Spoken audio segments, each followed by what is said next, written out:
প্রায় 12:30।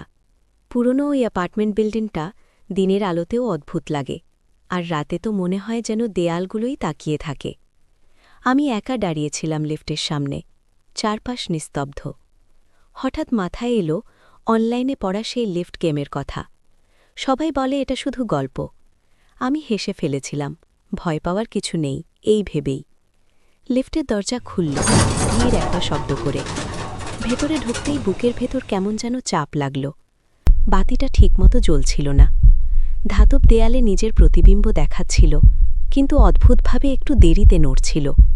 আমি বোতাম টিপতে শুরু করলাম। নিয়ম অনুযায়ী প্রথমে বেসমেন্ট, তারপর 4 তলা, 2 তলা, আবার 7।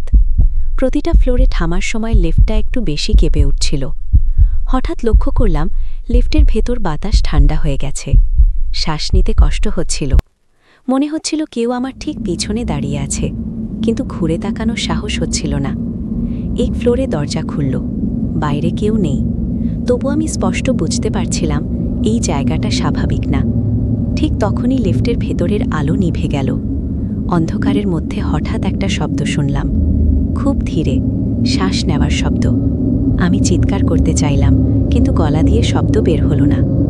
আলো একটু জ্বলতেই আমি দেখলাম লিফটের এক কোণে দাঁড়িয়ে আছে একজন নারী। চুল এলোমেলো, মুখটা অস্পষ্ট। সবচেয়ে ভয়ঙ্কর ব্যাপারটা ছিল তার চোখ নেই, মুখ নেই, শুধু একটা লম্বা কালো অবয়ব। সে আমার দিকে তাকিয়ে নেই, তবু আমি বুঝতে পারছিলাম ও আমাকে দেখছে।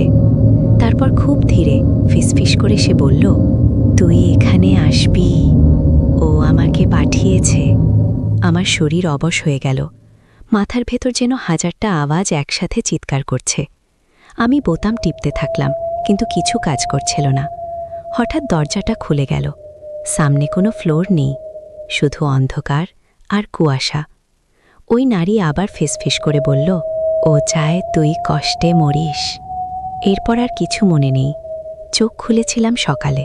আমি বিছানায় পড়েছিলাম, হাসপাতালে সাদা আলো। সবাই বলল আমি নাকি লিফটের সামনে অজ্ঞান হয়ে পড়েছিলাম। আজও জানি না ওটা স্বপ্ন ছিল না সত্যি, কিন্তু একটাই কথা জানি, কিছু দরজা আছে যেগুলো একবার খুললে আর আগের জীবনে ফেরা যায় না।